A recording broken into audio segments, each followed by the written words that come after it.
don't know if it's the hair, the glasses, or the outfit in general. Maybe it's a combination of all three, but is it or is it not giving Harry Potter? I walked past the mirror and I said, that looks familiar. Maybe I should lose the lenses, but we gotta see it through. Hi loves, I wanted to welcome you back to my channel and back to yet another video. If you're new here, my name is Helecia, but the girls call me Lee, and I make videos on fashion, natural hair, travel, and beauty. So if that's your vibe, you really know what to do. Like, comment, and subscribe. These are the top 15 fall fashion accessory trends, rapid fire, or let's say medium fire, with little to no explanation. And everybody knows that an accessory can make or break the outfit. Exhibit A. Let's get into it. Number one is going to be east-west bags, specifically oversized. Just think very long bags. We've actually seen this for a couple of years, and I think that it's becoming trendier because of its functionality. Because to be clear, that long bag just fits so much without it being obnoxious. But it also makes a statement because it is somewhat of a unique shape for a bag. One of the ones that I have on hand is this Woods by Jordan bag, croc embossed faux leather, but you get the gist. I can put just about anything in this bag, stick it underneath my arm, and I'm good to go. Pillbox hats. This one, I have been waiting for this trend to come around because I am a huge fan of pillbox fitted hats, because for whatever reason they managed to fit over my afro, and I love the styles that they make, especially Supreme in general, Chef's Kiss. You can do them brim or brimless. They come in so many different styles and are honestly really easy to wear and elevate that look. So 10 out of 10, I would highly recommend grabbing yourself at least one pillbox hat. Either go sportier or go super classic. Gloves, bring them out, bring them out. Whether they're gonna be lace, leather, faux leather, does not matter. For the fall winter season, grab you some gloves and try to incorporate them into a look. Gloves to me just give like mysterious, they give baddie, they give I got some money in my pocket. But it also gives like commitment, because once you put them on, you really have to commit to the look in order for it to give. And gloves tend to not be as functional because like you can't use your phone. It can be difficult performing certain mundane tasks with them on. But when you commit, it's like you in it to win it. And I love a good glove moment, especially leather gloves that come up to here. One of my favorite pair of gloves that I yet to own, but I still dream about, is these orange Prada gloves with this little pouch on it. My God. Statement belts. The belts are back. I talked about this by bringing your Loewe belts back out, but just any type of large, oversized statement belt, even layering belts is a huge thing. And I really think that this can take a boring or a basic outfit up 2, 3, 4 notches. Let's say you're wearing a white t-shirt and jeans. Adding a statement belt, I promise you, is going to be head turning, and it's such an easy fix. But belts in general are also just very functional. They hold up your pants, or they cinch in your waist, or they hide division lines between a top and a bottom. Bring back the belts. 5, relaxed or slouchy. You can do this with boots that you already own. Let's say you have like a thigh-high boot or a knee-high boot. Just slouch it down the shaft of your leg around your calf, and you can easily recreate this look. But I like the kind of relaxed feel that this gives. I also like the texture that it can provide with the ruffling. It just makes it a little bit unique. I have seen quite a few slouchy boots recently. Telfar just did one with their Timberland collab, so think of things like that. Wider calf boots that you can really slouch down. Loewe did some a couple of years ago. Here for it, I think this is a very comfortable trend so that you don't have to have super tight boots around your legs, sometimes even cutting up your circulation. If you are a thick calf girly, slouchy boots are in. Go all out with it. This one This is going to be good this season. Ties. That androgynous style is here. Get you a necktie, a bow tie. I prefer just a regular tie for this season.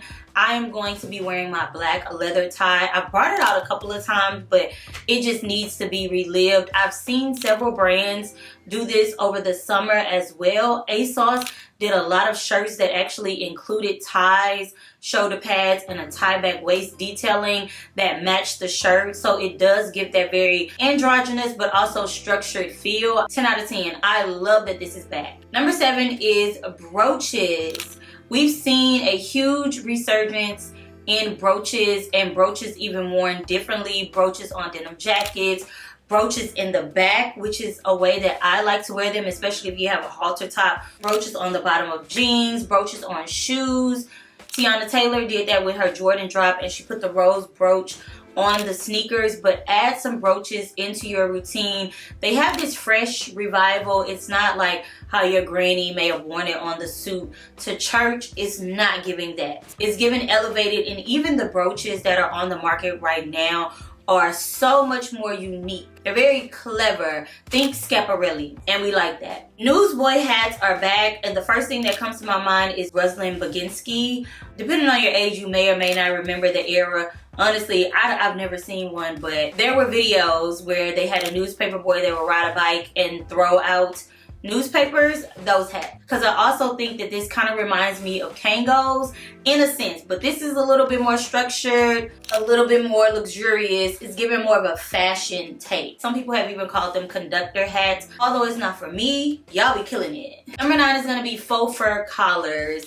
Last year, I feel like we saw a ton of faux fur jackets, and I don't think that that's going away. But in terms of accessories, just adding a faux fur collar to any jacket or piece is ideal. And I also think that just getting one or maybe two, and you can switch them out with whatever pieces that you want to wear them with, gives you that versatility and range, especially if you're in a warmer climate. I have seen H&M do a couple of faux fur pieces, even a collar for a very affordable price. That's always an option if you just want to amp up a look. Pendant necklaces. I saw a surge in this over the summer. Lots of brands were doing chunkier necklaces with big, bold pendants. And although I think that this can go a little bit cheesy, I love the trend in general. A lot of them have been longer as well, so I think that you can find a piece that really fits into your vibe. I've seen a lot of them at Marshall's. I have 2 from Saison that I absolutely love. I wear all of the time. Number 11 is oversized sunglasses. Are you gagged? Are you shocked? You should not be. Sunglasses haven't been that trendy for a while, but I do love a good oversized pair of sunglasses, specifically with an indoor-outdoor lens, which just means that you can see your eyes through the lens. So if you go inside, you do not have to sacrifice the sunglass accessory for the look because you cannot see. But we've also seen several dupes on the high street market of other brands like Bottega and Loewe, so forth and so on. So these should be pretty accessible. I've purchased a ton of them from Amazon. I'm gonna leave them on my Amazon storefront. Number 11 is faux fur bags. It's just diving back into the faux fur trend, but think faux fur bags oversized, big, juicy. I remember when I wore one of these, I want to say last year, somebody stopped me and they were like, oh my gosh, I thought that was a dog. What? I personally am a fan. I love texture, so just knowing that faux fur bags are in is great.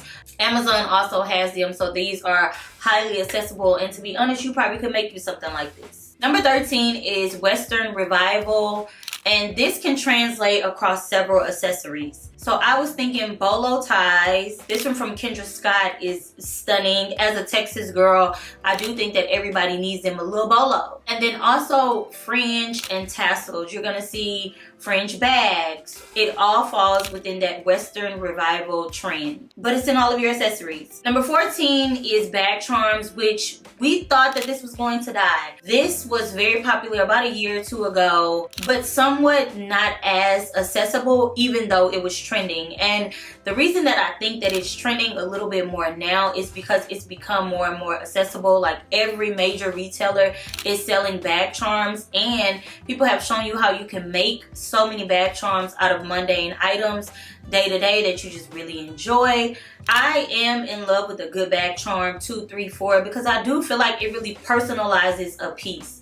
Because a lot of people have the same bags, this is a way to personalize it and put your own stamp on it. I think that it tells a story. I think that it could be a statement piece or a good conversation starter. And I think that it makes your piece undeniable. Like, I know that that belongs to you. Number 15 is eyelet details or grommet details. We've seen that on so many things. We've seen headbands with grommets, shoes with grommets, bags with grommets. That is going to be heavily trending. It kind of gives you that punk rock vibe mixed in with your pieces. Most of the time it's done in black, but it's not limited to. So if that's really your vibe, pick you up a piece with some grommets, or you could DIY it. This is definitely something that you could DIY. These are the top fall fashion accessory trends 2025. I hope that you guys enjoyed this video. I love you, and I will see you in my next one. Bye.